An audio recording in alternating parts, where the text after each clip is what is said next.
Recording in progress. Let's pray in few words.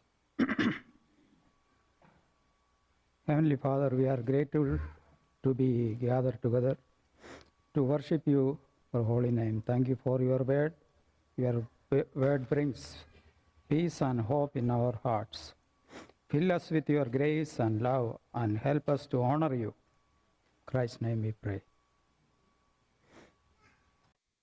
As I'm speaking in Malayalam, it's being announced.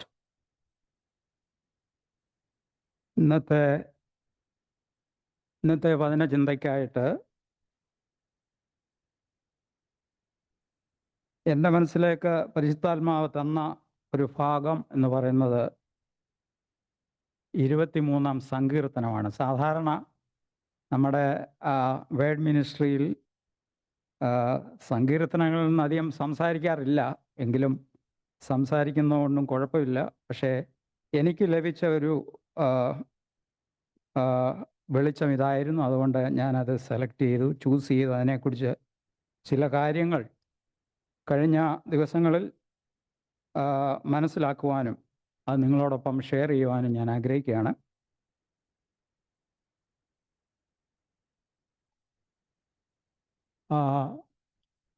Please someone read that for me. Psalm 23, please.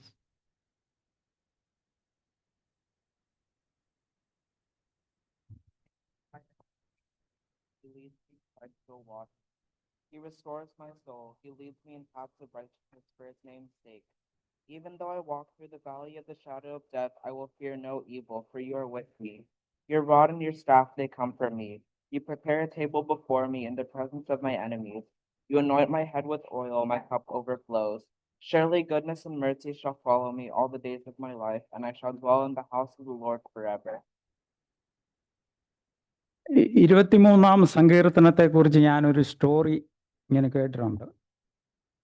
രണ്ടാം ലോകമഹായുദ്ധ കാലത്തെ ഒരു Christian navy sailor wireless ഓപ്പറേറ്ററായിട്ട് നേവിയിൽ ജോലി ചെയ്തുകൊണ്ടിരുന്നു. അദ്ദേഹം എന്നും രാവിലെ പ്രാർത്ഥനയ്ക്കും Bible ധ്യാനത്തിനുമായിട്ട് സമയം ഉപയോഗിക്കുമായിരുന്നു. അന്ന് പ്രാർത്ഥനയ്ക്ക് ശേഷം 23-ാം സങ്കീർത്തനം വായിച്ച് അദ്ദേഹം ധ്യാനിച്ചു. പിന്നീട് പ്രഭാതമായപ്പോൾ അദ്ദേഹം ഒരു തീരുമാനമെടുത്തു. 23-ാം സങ്കീർത്തനം റേഡിയോയിൽ കൂടി പ്രക്ഷേപണം ചെയ്യാമെന്ന് അദ്ദേഹം തീരുമാനിച്ചു. ഇന്നത് ചെയ്ത് കഴിഞ്ഞാൽ അന്നേരമേ ഫയർ ചെയ്യും. പക്ഷെങ്കിൽ അന്ന് രണ്ടാം ലോകത്തെ കാലത്ത് 1945 അതൊരു വലിയ ഇഷ്യൂ ആയിരിക്കത്തില്ലായിരിക്കാം. ഇത് നടന്ന സംഭവമായിരിക്കാം, അല്ലെങ്കിൽ പിന്നെ അങ്ങനെ ഈ ബൈബിളിലെ കാര്യങ്ങൾ പറയാറില്ല. അദ്ദേഹം അത് ബ്രോഡ്കാസ്റ്റ് ചെയ്തു. കുറേ സമയങ്ങൾക്ക് ശേഷം അതിനടുത്തുള്ള 16 ഷിപ്പുകളിൽ നിന്ന് ഹല്ലേലൂയ ആമീൻ എന്നുള്ള സന്ദേശം ആ ദൈവഭക്തന് ലഭിക്കാനിടയായി, ഇന്ന് വായിക്കുവാനിടയായി. അന്നേരം ഈ സങ്കീർത്തനം എത്രയോ അനുഗ്രഹീതമായ ഒരു സങ്കീർത്തനമാണെന്ന് നാം ഓർക്കണം.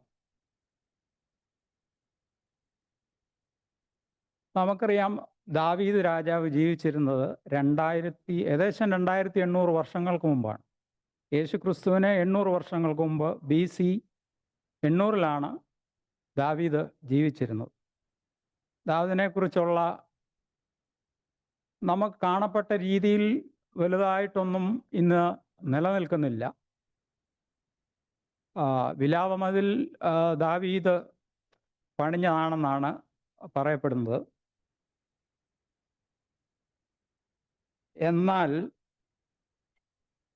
ദാവീദ് എഴുതിയ ഈ 23-ാം സങ്കീർത്തനം 2800 വർഷങ്ങൾക്ക് ശേഷവും നിലനിൽക്കുന്നതിന് കാരണം ആ ദൈവവചനത്തിൻ്റെ ശക്തിയാണെന്നുള്ള കാര്യം നാം ഓർക്കണം. ഇന്ന് രാവിലെ യഹൂദന്മാരുടെ ഇടയിൽ എബ്രായ ബൈബിളിലും ദാവീദ് വളരെ പ്രധാനപ്പെട്ട ഒരു വ്യക്തിയാണ്. ദാവീദിൻ്റെ ജീവിതവുമായിട്ട് വളരെ ബന്ധപ്പെട്ട സങ്കീർത്തനമാണ് 23-ാം സങ്കീർത്തനം. ദാവീദ് തൻ്റെ ബാല്യകാലത്ത് തൻ്റെ പിതാവിൻ്റെ ആടുകളെ മേയ്ക്കുന്ന ഒരു ആട്ടിടയനായിരുന്നു. അന്നേരം ആ ആട്ടിടയനെ അതിൻ്റെ ആ ആട്ടിടയനെ ദാവീദ് ആട്ടിടയനായിരുന്നു. എന്നാൽ യഹോവയായ ദൈവം ദാവീദിൻ്റെ ആട്ടിടയനാണ്. ആ രീതിയിലാണ് ദാവീദ് ഈ സങ്കീർത്തനം എഴുതിയിരിക്കുന്നത്.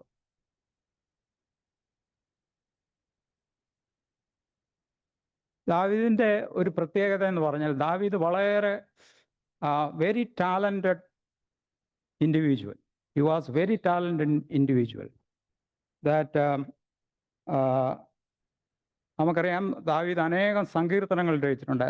ഈ സങ്കീർത്തനങ്ങൾ 150 സങ്കീർത്തനങ്ങളിൽ മിക്കവാറും ദാവീദിൻ്റെ സങ്കീർത്തനങ്ങളാണ്. അത് മാത്രമല്ല, അദ്ദേഹം ഒരു മ്യൂസീഷ്യനായിരുന്നു, നല്ലൊരു മ്യൂസീഷ്യനായിരുന്നു. ആ മ്യൂസീഷ്യൻ ആയതുകൊണ്ടാണ് ശൗൽ രാജാവിൻ്റെ കൊട്ടാരത്തിൽ തനിക്ക് പ്രവേശനം ലഭിക്കാൻ കാരണം. അവിടെ മ്യൂസീഷ്യനായിട്ടാണ് ആദ്യം അദ്ദേഹം ജോലി ചെയ്തത്. പിന്നെ അദ്ദേഹം ഒരു മിലിറ്ററി ലീഡറായി. പിന്നീട് ശൗൽ രാജാവിൻ്റെ മരണത്തോട് ശേഷം ശമൂവേൽ പുരോഹിതനാൽ രാജാവായി അഭിഷേകം ചെയ്യപ്പെടുകയാണ് ചെയ്തത്. ഞാൻ ഇത്രയും പറയുന്നതിന് കാരണമെന്ന് പറഞ്ഞത്, ദാവീദിൻ്റെ ജീവിതത്തെ നോട് ബന്ധപ്പെട്ട് ചേർന്ന് കിടക്കുന്ന ഒരു സംഗീതമാണിത്. ഈ സങ്കീർത്തനം എന്നെഴുതിയെന്ന് ആർക്കെങ്കിലും പറയാൻ പറ്റുമോ? എങ്ങും ഒരു രേഖയിൽ എപ്പോഴാണ് ഇത് എഴുതിയെന്ന്. ചിലപ്പോൾ അദ്ദേഹം ദാവീദ് ആട്ടിടനായപ്പോൾ എഴുതിയതായിരിക്കാം. ചിലപ്പോൾ തൻ്റെ യൗവനകാലത്ത് ദാവീദിൻ്റെ മകൻ അബ്ശാലോവുമായി rebellion against David. Absalom rebel against David. Maybe at that time he wrote that. അല്ലെങ്കിൽ പിന്നെ പറയാം, തൻ്റെ വാർദ്ധക്യകാലത്ത് തൻ്റെ ജീവിതത്തെ പുറകോട്ട് നോക്കിക്കൊണ്ട് ദൈവം ചെയ്ത വലിയ ഉപകാരങ്ങളെ ഓർത്ത് താൻ എഴുതിയ സങ്കീർത്തനമായിരിക്കാം. സാധാരണ നമ്മൾ ഈ യങ്സ്റ്റേഴ്സ് ഒന്നും ബാക്കിലോട്ട് തിരിഞ്ഞു നോക്കാറില്ല, അവർക്ക് അതിൻ്റെ ആവശ്യമില്ല. പക്ഷെ നമ്മൾ പ്രായമായ ആൾക്കാരൊക്കെ എപ്പോഴും ഇപ്പം നമ്മൾ പണ്ടത്തെ കാര്യങ്ങളെല്ലാം തിരിഞ്ഞു നോക്കും. നമ്മുടെ വീക്ക്നെസ് എന്തായിരുന്നു, ഇതിലെ കാര്യങ്ങളെല്ലാം നമ്മൾ തിരിഞ്ഞു നോക്കാറുണ്ട്. ഒരുപക്ഷെ ദാവീദ് താൻ വാർദ്ധക്യകാലത്ത് എത്തിയപ്പോൾ താൻ എഴുതിയ ഒരു സങ്കീർത്തനമായിരിക്കാം ഇതെന്ന് നമുക്ക് വിചാരിക്കാം. ഞാനതൊരു ഇൻട്രൊഡക്ഷനായിട്ട് പറഞ്ഞത്,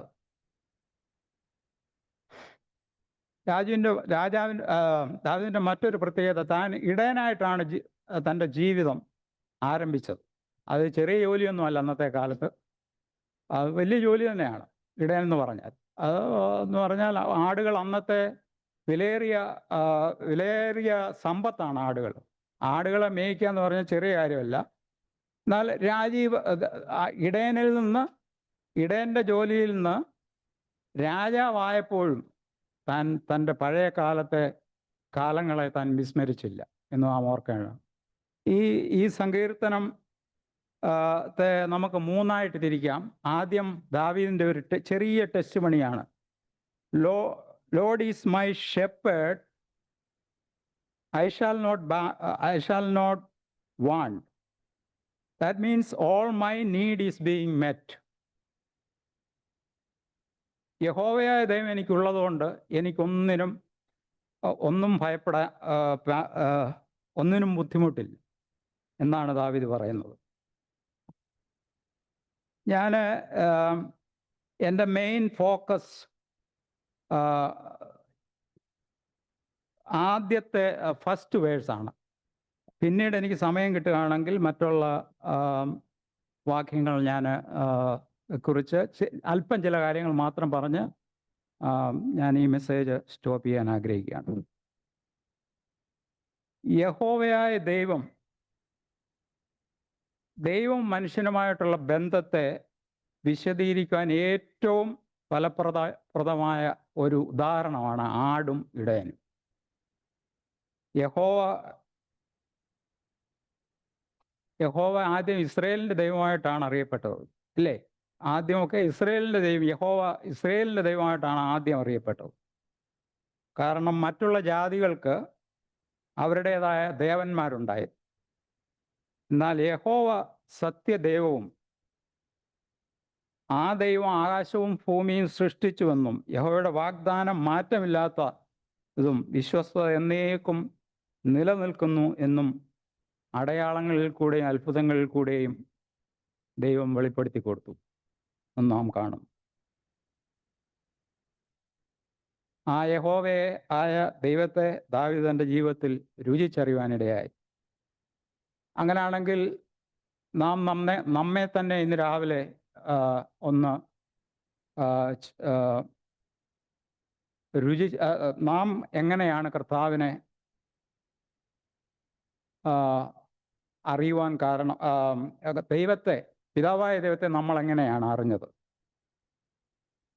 യേശു ക്രിസ്തുവിൽ കൂടി മാത്രമാണ് പിതാവായ ദൈവത്തെ നാം അറിഞ്ഞത്. മനുഷ്യവർഗത്തോടുള്ള സ്നേഹം ദൈവം യേശു ക്രിസ്തു ക്രൂശിൽ കൂടെയാണ് വെളിപ്പെടുത്തിയത്. കർത്താവ് തന്നെ അത് സുവിശേഷങ്ങളിൽ പറയുന്നുണ്ട്, ഞാൻ നല്ല ഇടയനാകുന്നു, ആ നല്ല ഇടയൻ ആടുകൾക്ക് വേണ്ടി ജീവനെ കൊടുക്കുന്നു. കർത്താവായ യേശു ക്രിസ്തുവിൻ്റെ ഈ ഭൂമിയിലെ ദൗത്യം എന്ന് പറയുന്ന ഒരേ ഒരു ദൗത്യമായിരുന്നു, ആടുകൾക്ക് വേണ്ടി തൻ്റെ ജീവനെ കൊടുക്കുക എന്നുള്ളത്. എബ്രായ ലേഖനം 13:20 നാം ഇങ്ങനെ വായിക്കുന്നുണ്ട്. ഹീബ്രൂസ് ചാപ്റ്റർ 13:20, ആടുകളുടെ ഇടയനായ കർത്താവായ യേശു ക്രിസ്തുവിനെ, ഇടയനായ കർത്താവായ യേശു ക്രിസ്തുവിനെ നമുക്ക് ഈ എബ്രായ ലേഖനത്തിലും കാണുവാൻ സാധിക്കും. ഈ സങ്കീർത്തനത്തിൽ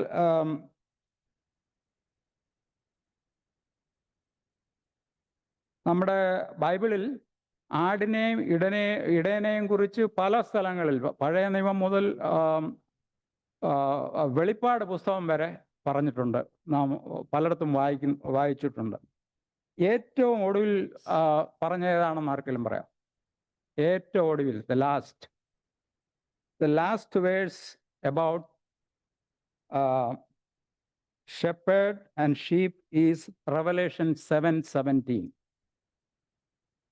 Revelation 7:17. I'm reading that. For the lamb in the center of the throne will be the shepherd and will guide them to the spring of the water of life. God will wipe away tears from their eyes. ആ ഈ revelation 7:17 ആണ് ആടും ഇടയനും. ഇത് സ്വർഗത്തിൽ നടക്കുന്ന കാര്യങ്ങളാണ്. മലയാളത്തിൽ സിംഹാസനത്തിന് മധ്യയുള്ള കുഞ്ഞാട് അവരെ മേയിച്ചു എന്നുള്ള കാര്യം നാം ഓർക്കും. ജീവജലത്തിൻ്റെ ഉറവിലേക്ക് നടത്തുകയും ദൈവം താൻ അവരുടെ കണ്ണീർ എല്ലാം തുടച്ചു കളയുകയും ചെയ്യും. God will wipe away all the tears. അതാണ് നമ്മൾ ലാസ്റ്റിൽ ആടിനെയും ഇടയനെയും കുറിച്ച് നാം വായിക്കുന്നത്. യഹോവ ഇടയൻ എന്ന് പറയുന്നതും യഹോവ രക്ഷകൻ എന്ന് പറയുന്നതും തമ്മിലുള്ള വ്യത്യാസമുണ്ട്. അത് ആർക്ക് വേണേലും പറയാം.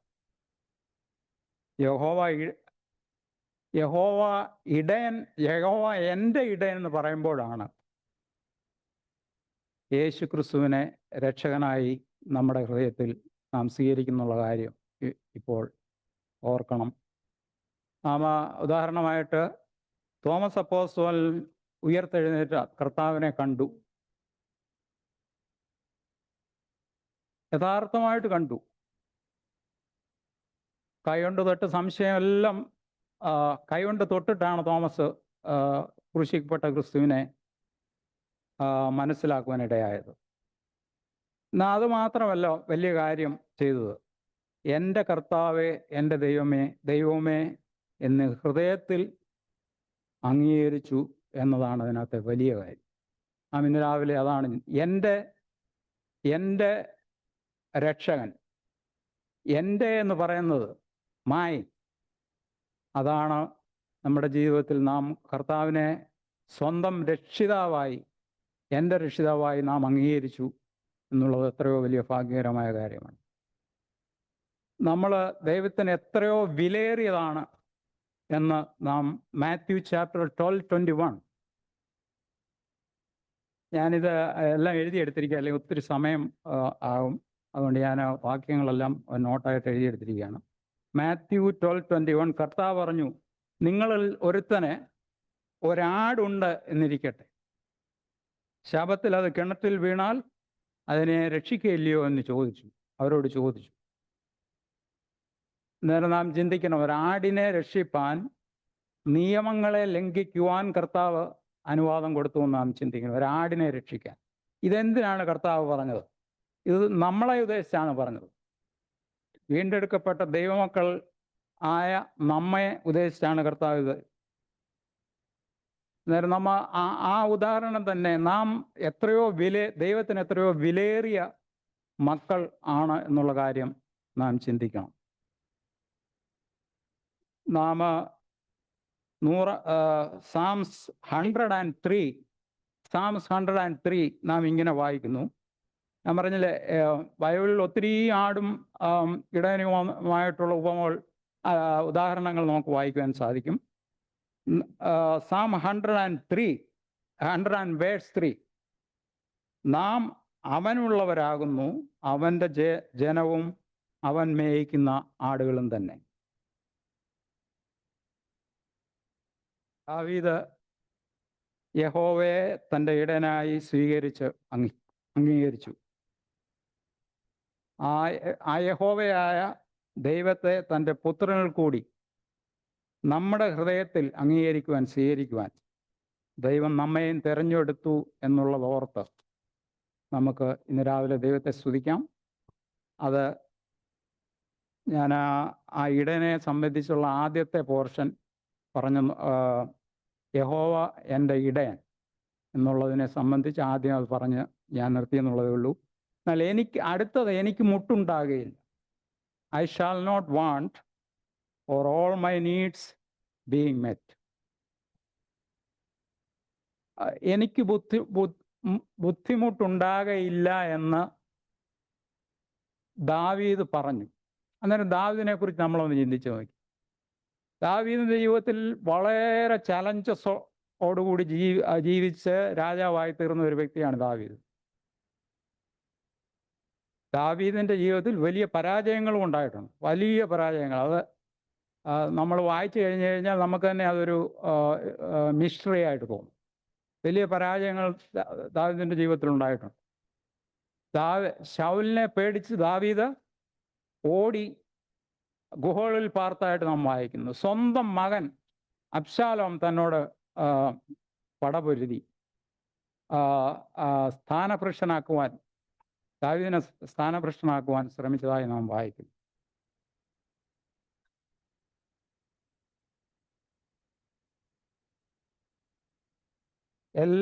ഈ വക പ്രതിസന്ധികളെ എല്ലാം തരണം ചെയ്യുവാനുള്ള കരുത്ത് യഹോവയായ ദൈവമാണ് ദാവീദിന് നൽകിയത്.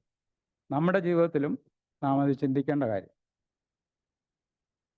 ആരും ഈ ലോകത്തിൽ പ്രതികൂലങ്ങളില്ലാതെ ഒരു മനുഷ്യന് പോലും ജീവിക്കാൻ പറ്റും. ഇവിടെ രോഗമുണ്ട്, persecutions. You look at everywhere, especially in Asian countries. Persecutions are everywhere against Christians. That's a fact. Sickness and issues with finance for so many people in this world. And so many things.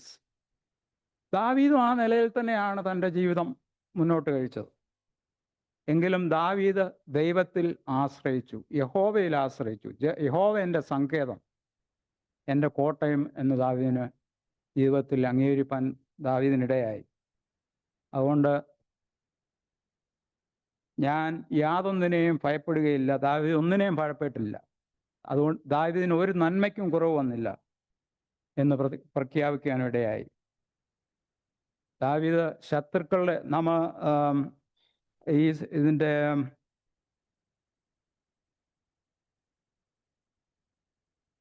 ഇതിൻ്റെ 5-ാം വാക്യത്തിൽ ദാവീദ് എഴുതുന്നത്, you prepare a table before me in the presence of my enemies. എൻ്റെ എതിരാളികൾക്കെതിരെ അവരുടെ മുമ്പിൽ just ദാവീദിന് മേശയൊരുക്കാൻ കഴിവുള്ള കർത്താവ് ദൈവം ദാവീദിനുണ്ടെന്നുള്ള പൂർണ്ണ വിശ്വാസം ദാവീദിനുണ്ടായിരുന്നു എന്ന് നാം ഓർക്കണം. അങ്ങനെയാണെങ്കിൽ നമ്മുടെ ജീവിതത്തെക്കുറിച്ച് നാം ഒന്ന് വിലയിരുത്തുക. ഞാനിവിടെ ഒന്നും ലെക്ചറൊന്നും പറയല്ല. ഞാൻ ഈ കാര്യങ്ങൾ കുറേ നമ്മുടെ ജീവിതത്തിൽ പലർക്കും പല ബുദ്ധിമുട്ടുകളും പ്രയാസങ്ങളും ഉണ്ട്. ആ കാര്യങ്ങൾ ഞാൻ മനസ്സിൽ വെച്ചുകൊണ്ട് വിചാരിച്ചുകൊണ്ട് ഞാൻ ചില കാര്യങ്ങൾ ഇങ്ങനെ ഇവാലുവേറ്റ് ചെയ്ത് ഇത് ഇങ്ങനെ തയ്യാറാക്കിയതാണ്.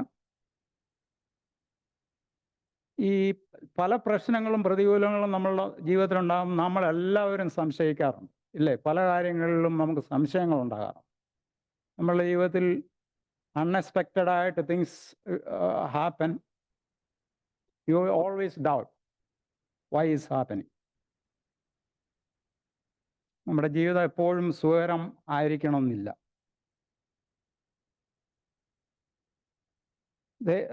ദൈവത്തിൽ വിശ്വാസം അർപ്പിച്ച് അനേകർ കഷ്ടതയിൽ കൂടി കടന്നു പോകുന്നതായിട്ട് നാം കാണുന്നുണ്ട് ഈ കാലത്ത്. വചനം എന്താണ് ഇതിനെക്കുറിച്ച് പറയുന്നത്? ദൈവവചനം എന്താണ് ഇതിനെക്കുറിച്ച് നമ്മെ ഓർമ്മിപ്പിക്കുന്നത്? നമുക്കൊന്ന് ചിന്തിച്ച് നോക്കാം. ആദ്യമായി പഴയ നിയമത്തിലേക്ക് പോകാം. Old testament. ഇയ്യോബിനെ ആശ്വസിപ്പിക്കാനായിട്ട് 2 സ്നേഹിതന്മാർ വന്നപ്പോൾ അവർ പറഞ്ഞത് എന്താ? ഒരുവൻ നല്ലവനായി ജീവിച്ചാൽ ഐശ്വര്യവും, ദുഷ്ടനായി ജീവിച്ചാൽ ദുരിതവും ഉണ്ടാകുമെന്ന് ദാവീദിനോട് പറഞ്ഞു. പക്ഷേ അത് ശരിയാണോ? അത് ശരിയല്ല എന്ന് കർത്താവ് പറയും. Matthew chapter 5:45. Matthew chapter 5:45. കർത്താവ് ഇങ്ങനെ പറയുന്നത്. കർത്താവ് പറഞ്ഞു, അവൻ ദുഷ്ടന്മാരുടെ മേലും നല്ലവരുടെ മേലും തൻ്റെ സൂര്യനെ ഉദിപ്പിക്കുന്നു, നീതിമാന്മാരുടെ മേലും നല്ലവരുടെ മേലും മഴ പെയ്യിക്കുന്നു. ഇവിടെ നാം കാണുന്ന ദുഷ്ടന്മാരും നീതിമാന്മാരും ഒരുപോലെ ദൈവത്തിൽ നിന്ന് അനുഗ്രഹങ്ങൾ ഏറ്റുവാങ്ങുന്നു എന്നുള്ളതാണ്. ഒരു വിശ്വാസി കഷ്ടതയിലും ദൈവത്തെ സ്നേഹിക്കുന്നവർക്ക് സകലവും നന്മയ്ക്കായി കൂടി വ്യാപരിക്കുന്നുവെന്ന് മനസ്സിലാക്കി എപ്പോഴും ദൈവത്തെ മഹത്വപ്പെടുത്തുകയാണ്. ജീവിതത്തിൽ നമുക്ക് ബുദ്ധിമുട്ടും പ്രയാസങ്ങളും ഉണ്ടാകുന്നത് ഇതിൻ്റെ കാരണം ഒരുപക്ഷെ നമുക്ക് ചിലപ്പോൾ മനസ്സിലാക്കാൻ സാധിക്കുകയില്ല. അതിന് പല കാരണങ്ങളുണ്ട്. ഒരുപക്ഷെ ദൈവത്തിൻ്റെ വാഗ്ദാനം നാം വിശ്വാസത്തോടെ അന്വേഷിക്കുകയോ അവകാശപ്പെടുകയോ ചെയ്യാതെ ഇരുന്ന് കാണും. നമ്മുടെ ആവശ്യങ്ങൾ സ്തോത്രത്തോടെ ദൈവത്തെ അറിയിക്കണം എന്ന ദൈവത്തിന് നമ്മെ ഓർപ്പിക്കുന്നു. ചിലപ്പോൾ നാം ആഗ്രഹിക്കുന്ന കാര്യങ്ങൾ നമുക്ക് ആവശ്യമില്ലാത്തതായി ഭാവിയിൽ ദോഷം ചെയ്യുന്നവ ചിലപ്പോൾ ആയിരിക്കും. ഈ കാരണങ്ങളൊക്കെ ചിലപ്പോൾ നമ്മൾ ഉദ്ദേശിക്കുന്ന കാര്യങ്ങൾ സാധിക്കാതെ വരുന്നതിന് കാരണങ്ങളായി മാറാം എന്ന് ഞാൻ പറയുകയാണ്. ഏത് കാരണമായാലും നമുക്ക് വേണ്ടി കരുതുന്ന ഒരു നല്ല ഇടയൻ നാം പൂർണ്ണമായിട്ട് ആശ്രയിക്കുമ്പോൾ ബുദ്ധിമുട്ടൊക്കെയും തൻ്റെ ധനത്തിനൊത്ത് തീർത്തു തരുന്നു എന്നുള്ളത് ഒരു വിശ്വാസിയുടെ ജീവിതത്തിലെ അനുഭവമാണ്. Psalm 34:10 നാം ഇങ്ങനെ വായിക്കുന്നു, young lion lack and suffer hunger, but those who seek the Lord shall not lack any good things. ഉദാഹരണമായിട്ട് ഇസ്രയേൽ ജനം മരുഭൂമിയിൽ നാം വായിക്കുന്നവരുടെ വസ്ത്രം പഴകിയില്ല, കാൽ വീങ്ങിയില്ല, മന്നയും പാറയെ പിളർന്ന് വെള്ളവും മാറയെ മധുരമാക്കി, പകൽ തണലിന് മേഘസ്തംഭം, രാത്രി അഗ്നിസ്തംഭം. ദൈവം ചെയ്ത അത്ഭുത പ്രവർത്തികൾ നാം ഓർത്ത് ദൈവത്തെ സ്തുതിക്കാം, മഹത്വപ്പെടുത്താം. അവൻ നമുക്ക് വേണ്ടി കരുതുന്നയാൽ സകല ചിന്താകുലവും അവൻ്റെ മേൽ ഇട്ടുകൊള്ളുക എന്ന് മാത്യു 5:7 വായിക്കുന്നു. പ്രാർത്ഥനയാലും അപേക്ഷയാലും നിങ്ങളുടെ ആവശ്യങ്ങൾ സ്തോത്രത്തോടെ ദൈവസന്നിധിയിൽ അറിയിക്കുക അത്ര വേണ്ടതെന്ന്. എന്നാൽ സകല ബുദ്ധിയെയും കവിയുന്ന ദൈവസമാധാനം നിങ്ങളുടെ ഹൃദയങ്ങളെ ക്രിസ്തുവേശുവിൽ കാക്കും. ചിലപ്പോൾ കഷ്ടതയുടെ അനുഭവങ്ങൾ ജീവിതത്തിൽ ഉണ്ടാകാം. ദൈവത്തോട് അടുക്കുവാൻ ആയിരിക്കാം ആ സാഹചര്യങ്ങൾ എന്ന് നാം മനസ്സിലാക്കണം. ആരെങ്കിലും ഐശ്വര്യമോ സമ്പത്തോ ഉണ്ടായിട്ട് ദൈവത്തിൽ വർത്തിച്ചതുകൊണ്ട് മനം തിരിഞ്ഞ് ദൈവത്തിലേക്ക് വന്നതായിട്ട് നമ്മൾ എങ്ങും കേട്ടിട്ടില്ല. നാം ദൈവത്തിൽ ആശ്രയിക്കണം എന്നുള്ള കാര്യം നാം ഓർക്കുകയാണ്. ദൈവത്തിൻ്റെ ജ്ഞാനത്തിലും സ്നേഹത്തിലുമാണ് നമ്മെ കരുതുന്നതെന്നുള്ളത് ചിന്ത നമ്മെ എപ്പോഴും ഭരിക്കുവാനിടയാകണം. ഞാൻ അതോടുകൂടി അവിടെ നിർത്തുകയാണ്. ഇത് almost time is over, but I take 5 more minutes. ഞാൻ മറ്റുള്ള വേഴ്സിൽ നിന്നൊന്നും പറയുന്നില്ല. ഇനിയും ലാസ്റ്റ്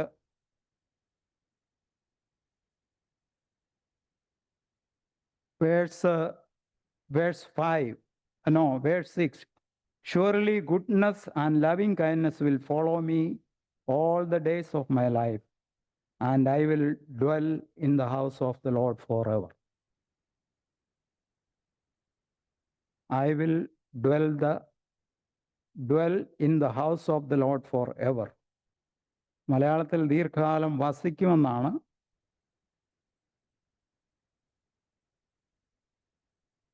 ഇംഗ്ലീഷിൽ ഫോർ എവർ എന്നാണ് എഴുതിയിരിക്കുന്നത്. അന്നേരം ഈ ദാവീദ് ഈ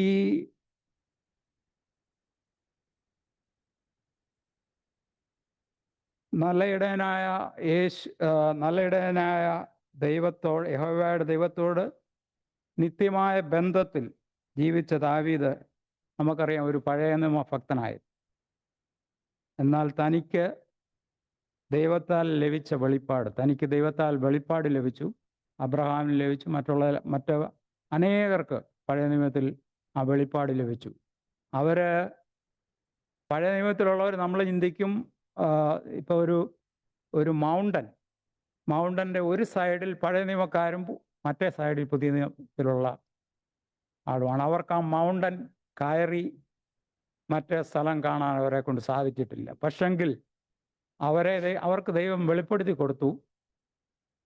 യേശു ക്രിസ്തു ഈ ലോകത്തിലേക്ക് രക്ഷകനായി വരുമെന്നുള്ളതും ഭാവിയെക്കുറിച്ചുള്ള സകല കാര്യങ്ങളും അവരെ വെളിപ്പെടുത്തി പഴയ നിയമഭക്തന്മാർക്ക് ദൈവം വെളിപ്പെടുത്തി കൊടുത്തിട്ടുണ്ട്. അവർക്കതറിയാമായിരുന്നു. അതുപോലെ ദാവീദിനും അതറിയാമായിരുന്നു. ദാവീദ് പറഞ്ഞത് I dwell in the house of the Lord for ever. That means this is heaven. ദാവീദിന് അവർക്കൊക്കെയും ആ വലിയ പ്രത്യാശ ഉള്ളവരായിരുന്നു. ഒരു ദൈവത്തിൻ്റെ അനുഗ്രഹങ്ങൾ നമുക്കൊന്നിനും കുറവില്ല എന്നുള്ള കാര്യം നാം ഓർക്കുക. ഞാൻ പ്രിപ്പയർ ചെയ്ത മെസ്സേജ് എല്ലാം പറയാൻ സാധിച്ചിട്ടില്ല. ഞാൻ 2 to 5 4 വേഴ്സിൽ നിന്ന് ഞാൻ പറയുന്ന സമയം കടന്നു പോയത് ഞാൻ ഇവിടെ സ്റ്റോപ്പ് ചെയ്യുകയാണ്. നമുക്ക് വേണ്ടി കരുതുന്ന ഒരു കർത്താവ്, ഒരു ഇടയൻ സ്വർഗത്തിൽ ജീവിക്കുന്നു എന്നോർത്ത് നമുക്ക് ലഭിച്ച ഈ ഭാഗ്യകരമായ ദൈവകൃപയെ നാം ഒരിക്കലും മറക്കുവാൻ പാടില്ല. ഞാൻ മറ്റുള്ള നോട്ടുകളെല്ലാം ആ കാര്യങ്ങളെല്ലാം സൂചിപ്പിച്ചിട്ടുണ്ട്. അത് സമയം മുന്നോട്ട് പോയിട്ട് ഞാൻ അതൊന്നും പറയാൻ ആഗ്രഹിക്കുന്നില്ല. ദൈവകൃപ നമ്മളെ വിളിച്ചു വേർതിരിച്ചു. ഞാൻ പലപ്പോഴും കാണുന്നുണ്ട്, ഇന്ത്യയിൽ കേരളത്തിലുള്ള നമ്മളെ ഇത്രയും ആൾക്കാരെ ദൈവം വിളിക്കാൻ കാരണം ദൈവം മുന്നമേ നമ്മളെ കണ്ടു, അറിഞ്ഞു. അത് ദൈവത്തിൻ്റെ പ്രത്യേക വിവിധ ജ്ഞാനത്തിലുള്ള കാര്യങ്ങളാണ്. കേരളത്തിൻ്റെ ഭാഗത്തേക്ക് മിഷണറീസുമാർ കടന്നു വന്ന് കേരളത്തിലാണ് ഏറ്റവും കൂടുതൽ ക്രിസ്ത്യൻസ് ഇന്ന് ഇന്ത്യയിലുള്ളത്. പെർസിക്യൂഷൻ വളരെ കുറവുള്ളതും കേരളത്തിലാണ്. ദൈവം നമ്മുടെ parents, great grand parents, they are all Christians. I know the history of that. ഞാൻ പറയുകയാണ്, നമുക്ക് ഈ ഭാഗ്യകരമായ പദവി നമുക്ക് ലഭിച്ചു. ദാവീദും അങ്ങനെയാണ് ഓർക്കുന്നത്. ദാവീദ് തൻ്റെ ജീവിതത്തിൽ താൻ വെറും ഒരു നിസാര വ്യക്തിയായിരുന്നു. ദൈവം തന്നെ ഉയർത്തി, ഇത്രത്തോളം ദൈവം സഹായിച്ചു എന്നുള്ള ചിന്ത ദാവീദിൻ്റെ ജീവിതത്തിൽ വന്ന് ദാവീദ് തൻ്റെ ഹൃദയത്തിൻ്റെ ഭാഷയിൽ പൊങ്ങി വന്നത് ഒരു ഗാനമായി ദാവീദ് എഴുതി എന്ന് നമുക്ക് ഓർക്കാം. ഇന്ന് രാവിലെ നമുക്ക് നല്ല ഇടയനായ യേശു ക്രിസ്തു ഇതിന് സകല മഹത്വവും അർപ്പിക്കുകയും ദൈവനാമത്തെ മഹത്വപ്പെടുത്തുകയും ചെയ്യാം. ആമേൻ.